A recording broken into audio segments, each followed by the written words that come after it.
Welcome to Growing in Grace Daily Devotional. We're in the book of Romans. My name is Sal.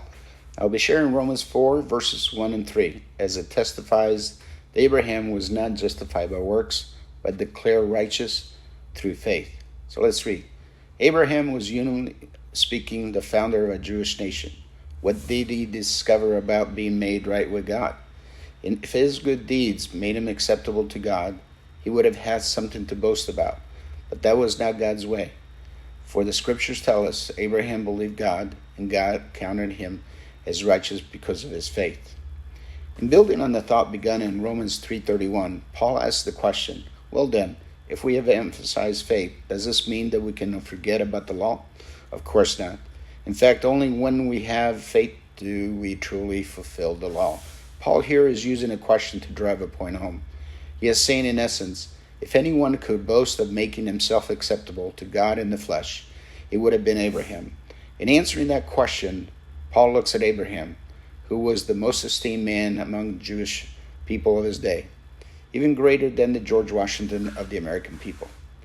Paul uses the model of Abraham to prove justification by faith alone, because the Jews held him up as the supreme example of a righteous man, and because it clearly showed that Judaism, with his works of righteousness, had deviated from the faith of the Jews' patriarchal ancestors. In a spiritual sense, Abraham was the forerunner of the primarily Gentile church in Rome as well.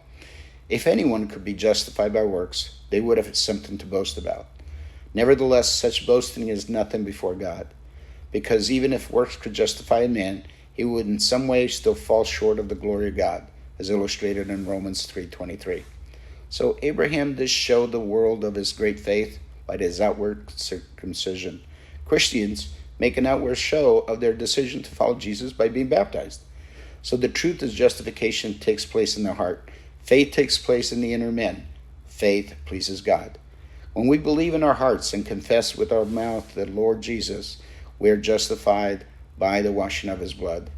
If Abraham's work had been the basis of his justification, he would have had every right to boast in God's presence. That makes the hypothetical premise of verse 2 unthinkable. Paul makes it clear, Abraham's righteousness did not come from performing good works, but from belief in God. It was a righteousness obtained through faith. Faith is not a meritorious work. It never the ground of justification. It is simply the channel through which it is received, and it too is a gift. Remember that righteousness is also more than the absence of evil and guilt. It is a positive good, meaning that God does not only declare us innocent, but righteous. In closing, in this chapter, Paul clearly demonstrates that in no way does the Old Testament contradict the gospel of salvation by grace through faith. Instead, the gospel is the fulfillment of the Old Testament, and Abraham, justified through faith, is our pattern. Have a blessed day.